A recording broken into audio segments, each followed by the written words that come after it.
Hellcat.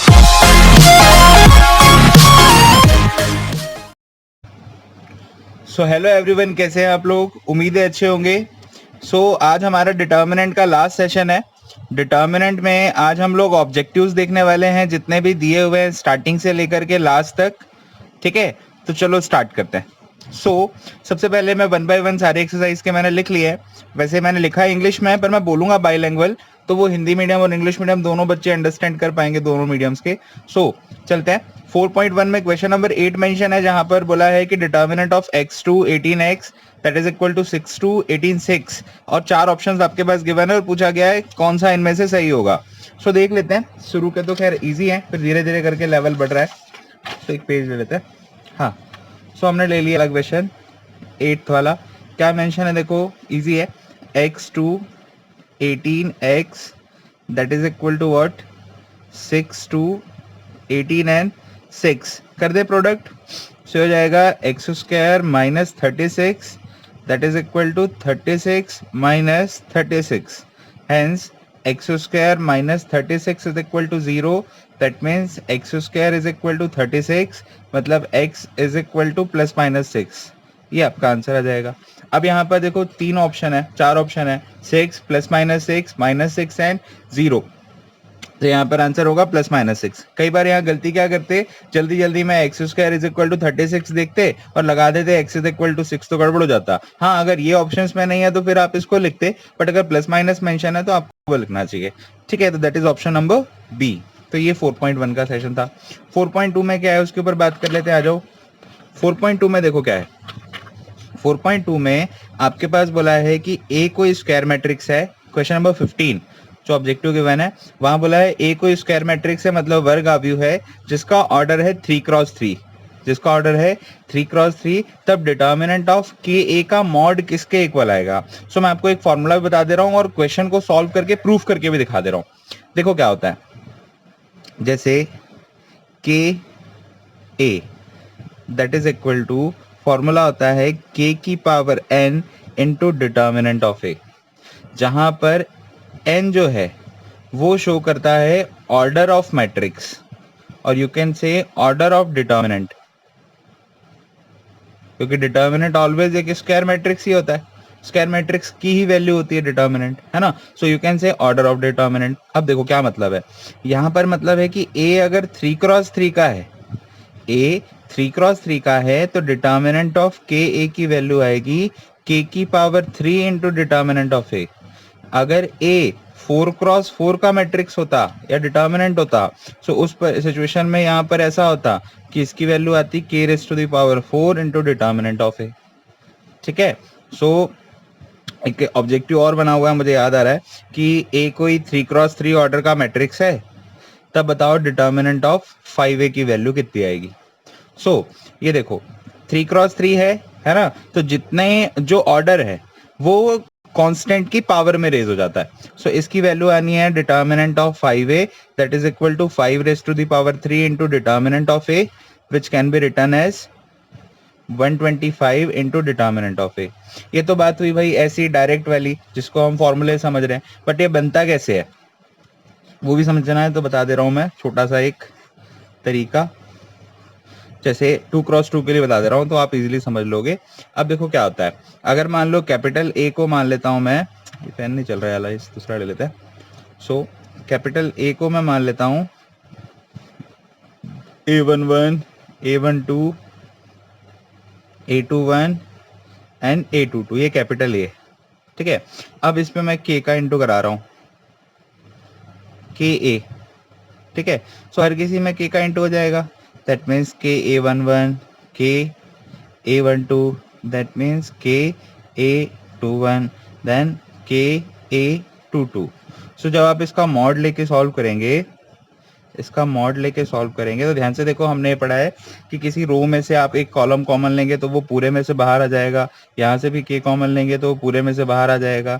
यहाँ पर A11, यहाँ A12, यहाँ पर A21 और यहाँ A22। ये k और k मिलकर के k स्क्वायर हो जाएगा, और ध्यान से देखो ये डिटर्मिनेंट ऑफ a था। डिटर्मिनेंट ऑफ के स्क्वायर इंटू डिटर्मिनेंट ऑफ ए के इक्वल आया। कौन से ऑर्डर के लिए, 2x2 के लिए। अगर 3x3 देखते तो 3 रो होती, तीनों में से कॉमन लेते तो यहाँ k क्यूब बनता। तो वही यहाँ पर मैंने फॉर्मूला के फॉर्म में बताया कि mod of ka is equal to k raise to the power n into determinant of a। तो यहाँ देखो a कोई वर्गाव्यू है, क्या ऑर्डर है 3x3, तब k a की वैल्यू आएगी k की power 3 into determinant of a। अगर ये रहता मान लो 5x5, सो यहाँ वैल्यू आती k raise to the power 5 into determinant of a, k की जगह जो होगा उसको रख देंगे। तो ये 15 था, ठीक है। Now come to what question number 16। इसको देखते हैं जब जरूरत पड़ेगी, अभी तो रखो ना यार यहाँ पे। हाँ 16, which of the following is correct, इनमें से क्या सही है। पहला determinant is a square matrix, मतलब जो सारणिक है वो एक वर्गाव्यू है। दूसरा determinant is a number associated to a matrix, determinant मतलब सारणिक जो है वो किसी आव्यूह से संबंधित कोई नंबर है, और determinant is a number associate to a square matrix, determinant यानी कि सारणिक जो है किसी वर्ग आव्यूह से संबंधित कोई नंबर है, उनमें से कोई नहीं। तो यहाँ देखो जब मैंने आपको डेफिनेशन पढ़ी थी डिटर्मिनेंट की, तो वहां पर मैंने बताया था determinant is a number for N E square matrix, is a definite number for N E square matrix. जब आप सबसे पहला लेक्चर देखोगे डिटर्मिनेंट का, तो वहां पर ये चीज मिलती है कि किसी स्क्वायर मैट्रिक्स के लिए एक डेफिनेट जो नंबर है हर किसी के लिए फिक्स है, चाहे आप उसमें कितना ही ऑपरेशन लगा दें, रो लगा ले, रो कॉलम के ऑपरेशन लगा लें, वो वैल्यू चेंज नहीं होती। So option number C is correct, ठीक है। Now come to 4.3 question number 5। फिर पेज चाहिए, ये तो है।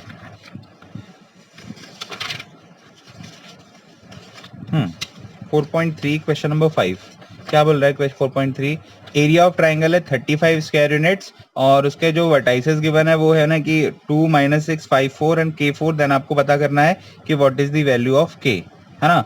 सो आप इसको किस तरीके से करेंगे उसके ऊपर बात कर ले रहे हैं। एरिया ऑफ ट्राइंगल गिवन है 35 स्क्वायर यूनिट्स, ठीक है। सो करते हैं।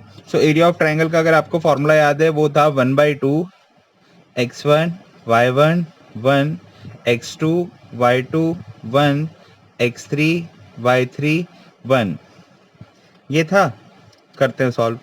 1/2 x1 y1 1, what is x1 y1 2 - 6 2 - 6 1 x2 y2, तो 5 4 आ जाएगा, 5 4 1 x3 y3 k4 आ जाएगा, k4 ही है ना। हाँ कर लेते हैं इसका expansion, expansion with respect to r1।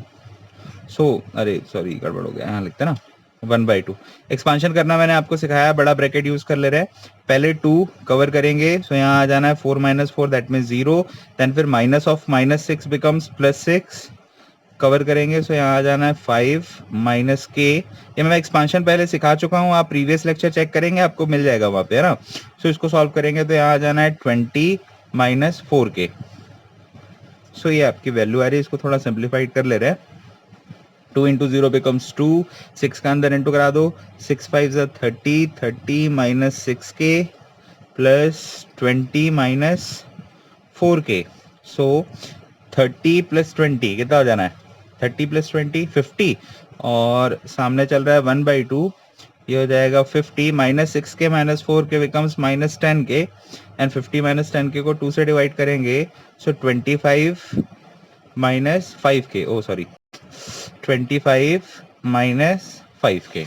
Area of triangle कितना गिवन है 35। देखो एरिया ऑफ ट्राइंगल कभी भी नेगेटिव नहीं होता, है ना। एरिया ऑफ ट्राइंगल कभी भी नेगेटिव नहीं होता, पर नेगेटिव मिल सकता है। मतलब जब हम एरिया ऑफ ट्राइंगल मान लो जब सॉल्व करते हैं फॉर्मूला लगा के 1/2 x1 y1 1 x2 y2 1 and x3 y3 1, ही हमने फॉर्मूला लगाए, और इसकी वैल्यू मान लो अगर हमको नेगेटिव मिलती तो हम एट द लास्ट बोल देते हैं कि ये कभी नेगेटिव नहीं होता, तो इसका जो आंसर होगा वो पॉजिटिव करके हम लिख देते हैं। बट क्या है ना कि यहाँ पर गिवन है area of triangle 35 square units है। अब ये +35 भी हो सकता है हमको मिला हो, और हो सकता है -35 भी मिला हो, बाद में तो हम उसको +35 ही कर देंगे ना। सो यहाँ पर हम दोनों वैल्यूज के लिए सॉल्व करते हैं। +-35 के लिए देखेंगे, सबसे पहले +35 देख लेते हैं, तो 25 - 5k is equal to what, +35, that means -5k is equal to -10, that means k is equal to 2। अब माइनस के लिए देख लो, सो 25 - 5k is equal to -35, so -5k is equal to -35 - 25 becomes -60, है ना। that means k is equal to 12। तो इसका answer आ जाएगा 12 और 2, 12 और 2। ओ सॉरी सॉरी, यहाँ गड़बड़ कर दिया मैंने, ये यहाँ पे 35 माइनस 25 बिकम्स प्लस 10 और ये -2 आएगा, तो इसका आंसर आ जाएगा 12 और -2। कौन सा ऑप्शन है? के, ऑप्शन नंबर डी, 12 और -2। यहाँ मैंने गड़बड़ कर दी, जल्दी जल्दी में हो जाता है। क्या 35 माइनस 25 प्लस 10 होगा और k इज इक्वल टू -2 और k इज इक्वल टू 12, ये आपका रिजल्ट मिल जाएगा। तो ये था 4.3 का क्वेश्चन नंबर 5। आगे बढ़ते हैं, ठीक है। Now come to 4.4। 4.4 में एक लास्ट में क्वेश्चन गिवन है, जहां पर आपके पास क्या किस तरीके का क्वेश्चन है मैं बता दे रहा हूँ, थोड़ा सा आपको समझा भी दे रहा हूँ कि उस तरीके के क्वेश्चन को कैसे सॉल्व करते हैं। वहां पर इस तरीके का है कि कोई एक डिटर्मिनेंट है आपके पास जिसकी वैल्यूज गिवन है a11, a12, a13, a21, a22, a23, a31, a32 और a33, और बोला गया है कि डेल किससे रिप्रेजेंट होगा। 4 ऑप्शन गिवन है। डेल जो होता है वो होता है इसका एक्सपांशन करने के बाद जो डिटर्मिनेंट की वैल्यू आती है उसको हम शो करते हैं डेल से। तो देखो एक्चुअल में जब हम एक्सपांशन करते हैं ना, तो हम इसके एलिमेंट में उनके कोफैक्टर का इंटू करते हैं। मतलब जैसे अगर मान लो R1 के रिस्पेक्ट में एक्सपांशन कर रहा हूं, तो R1 का पहला एलिमेंट कितना है? A11, इसमें कैपिटल A11 का इंटू होता है। क्यों? जब हम कवर करते हैं तो देखो ये वाला टर्म बचती है और ये वाली जो वैल्यू आती है ना वो कैपिटल A11 की आती है, प्लस दूसरा एलिमेंट है A12।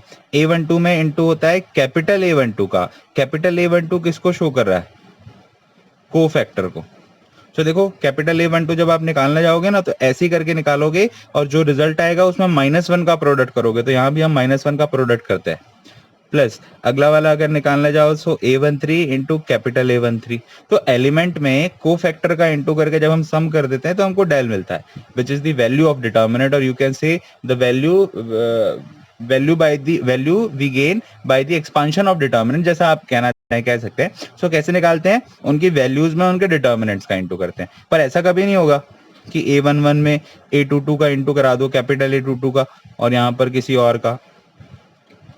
ऐसे में कभी थोड़ा ना आपको डिटर्मिनेंट की वैल्यू मिलेगी, ऐसे में थोड़ा ना मिलेगी, तो ये ऑप्शंस रॉन्ग होंगे। सो वो ऑप्शन सही होगा जिसमें आपके पास एलिमेंट्स के साथ उनके ही कोफैक्टर्स का इंटू हो रहा हो और वो पूरे एक रो के हों। ऐसा नहीं कोई यहाँ का, कोई यहाँ का, कोई यहाँ का, एक पूरी रो के हों या किसी एक पूरी एक कॉलम के हो। सो ये 4.4 में एक ऑब्जेक्टिव है, आप अटेम्प्ट इजिली कर सकते हैं। आगे चलते हैं 4.5। 4.5 में देखो क्या गिवन है। ए एक नॉन सिंगुलर स्क्वायर मैट्रिक्स है। नॉन सिंगुलर मतलब व्युत्क्रमणीय वर्ग आव्यूह। A non singular square matrix है। नॉन सिंगुलर का मतलब ये है कि इसका इनवर्स हो सकता है, ठीक है। देन आपको बोला है कि डिटर्मिनेंट ऑफ एडजॉइंट ऑफ ए कितना आएगा। तो मैं इसको पहले आपको फॉर्मूले से बताता हूँ, फिर चाहे तो आप इसका प्रूफ भी देख सकते हैं, जैसे मैंने 2x2 का बताया था। तो एक पेज ले ही लेते हैं ना, इतने सारे पेज खराब होते हैं। तो फॉर्मूला क्या है देख लो। एडजॉइंट ऑफ ए का determinant that is equal to determinant of a raised to the power n minus 1 where n is order of determinant।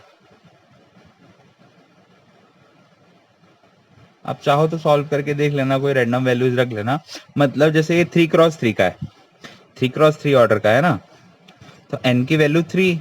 अगर 4x4 ऑर्डर का होता तो n की वैल्यू हो जाती 4। देन एडजॉइंट ऑफ a की जो वैल्यू आएगी वो a स्क्वायर के इक्वल आएगी। एडजॉइंट ऑफ ए का जो डिटर्मिनेंट आएगा वो ए स्क्वायर के इक्वल आएगा। इसके ऑर्डर से एक कम पावर डिटर्मिनेंट ऑफ ए के ऊपर। फॉर एन एग्जांपल अगर ये 4x4 का रहता, देन एडजॉइंट ऑफ ए का जो मॉड आता वो आता डिटर्मिनेंट ऑफ ए क्यूब के इक्वल, ठीक है। सो ये दोनों फॉर्मूलाज हैं जो बहुत बार पूछे जाते हैं। एक है आपका ये वाला कि एडजॉइंट ऑफ ए का determinant that is equal to determinant of a raised to the power n minus 1 where n is order of determinant a, और एक जो अभी थोड़ी देर पहले देखे थे that is mod of ka that is equal to k raised to the power n into determinant of a। तो ये दोनों से क्वेश्चंस बनते हैं, तो इसको आप कर लेंगे अच्छे से। तो यहाँ पर क्या आएगा देख लेते हैं, कहाँ गया क्वेश्चन। हाँ, ए जो है नॉन सिंगुलर स्क्वायर मैट्रिक्स है 3x3 ऑर्डर का, तो mod of adjoint of A equal आता है determinant of A raise to the power n minus 1, तो 3 minus 1 that means 2 determinant of A का square. Option number B is correct, ठीक है। सो 18 पे चलते हैं। 18 थोड़ा अलग लग रहा है। 18 में है कि ए एक इन्वर्टिबल मैट्रिक्स है, मतलब उसका इनवर्स पॉसिबल है। इसका ऑर्डर 2x2 है। तब आपको बताना है कि डिटर्मिनेंट ऑफ ए इनवर्स किसके इक्वल आएगा। सो यहाँ तो डायरेक्ट अपन बता नहीं सकते, तो हमको इसको तो सॉल्व करना पड़ेगा। तो एक काम करते हैं ना, ए कोई मैट्रिक्स ले, डिटर्मिनेंट ले लेते हैं। ए मैट्रिक्स ले लेता हूँ। सपोज कर लो मैं क्या ले लूँ, 5 1 2 1, ये ले लिया। चलो 5 1 2 1, ठीक है। इसके लिए देखते हैं क्या आता है। तो हमको बताना है डिटर्मिनेंट ऑफ ए इनवर्स कितना आएगा। तो पहले इसके लिए ए इनवर्स निकाल लें। सो ए इनवर्स निकालने के लिए हमको चाहिए A11 A12 A21 और A22। A11 की वैल्यू 1, A12 की वैल्यू -2, A21 की वैल्यू -1 और A22 की वैल्यू 5। तो यहाँ से हम निकाल लेते हैं एडजॉइंट ऑफ ए, पहले सिखाया हूँ, है ना। पूरी आप देखेंगे तो पूरी पुराने लेक्चर्स में सब मिल जाएगा आपको। सो यहाँ पर आ जाना है 1, यहाँ -2, यहाँ -1 और यहाँ 5। ये एडजॉइंट ऑफ ए आ गया। नाउ डिटर्मिनेंट ऑफ ए निकाल लेते हैं। 5 1 2 1, सो ये आ जाएगा 5 - 2 दैट मीन्स 3। सो काफ़ी खतरनाक रिजल्ट्स बनने की तैयारी है। हम निकाल लेते हैं ए इनवर्स। ए इनवर्स निकालते हैं adjoint of A upon determinant of A. So adjoint of A को डिटर्मिनेंट ऑफ ए से डिवाइड कर दे रहे हैं। सो यहाँ आ जाएगा 1/3 -1/3 -2/3 and 5/3। That is the value of A inverse. तो ए इनवर्स आ गया। अब हमको क्या निकालना है, डिटर्मिनेंट निकालना है इसका। तो इसका एक्सपांशन कर दे रहे हैं। Determinant of A inverse is equal to 1/3 -1/3 -2/3 and 5/3। और देखते हैं कितना आता है। सो करें सॉल्व। 1/3 का इंटू 5/3 में कराओ। सो ये आ जाना है 5/9, बीच में फॉर्मूले का माइनस। -1/3 का इंटू -2/3 में कराओ तो यहाँ आ जाना है 2/9। सॉल्व करो। 5 - 2 that means 3/9, 3/9 that means 1/3। So options क्या क्या हैं, ऑप्शंस हैं 1/3, तो ये 0 तो हो नहीं सकता, 1 भी नहीं हो सकता। डिटर्मिनेंट ऑफ ए देख लेते हैं क्या आ रहा है। डिटर्मिनेंट ऑफ ए मतलब इस तरीके से तो निकालने अपन ने, कितना आ रहा है 3। अगर आप ध्यान से देखो ये आंसर आया है 1/, डिटर्मिनेंट ऑफ ए आया है। So 1/, determinant of A, option number B is correct. ठीक है, तो इस तरीके से आपको यहाँ पर सॉल्व करके देख लेना है। कई बार फंसते हैं तो याद नहीं आता, तो आप इस तरीके से भी कर सकते हैं। और 4.6 में है solution of equations bye matrix method. इसमें तो कोई ऑब्जेक्टिव गिवन है नहीं, अगर कुछ रहते हैं तो आप भेज देना। सो यही है हमारे 4.4 में, 4.4 कह रहा हूँ, चैप्टर 4 में। और हमारा ये सेकेंड चैप्टर भी फिनिश हो गया। हमने थर्ड पहले कंप्लीट किया है, फिर चैप्टर नंबर 4 अभी कंप्लीट किया। तो अब जो है कल से जो लेक्चर से स्टार्ट होंगे वो चैप्टर नंबर 5 के स्टार्ट होंगे। ठीक है, सो हम 2 चैप्टर्स कंप्लीट कर चुके हैं, थर्ड चैप्टर की तरफ चल रहे हैं।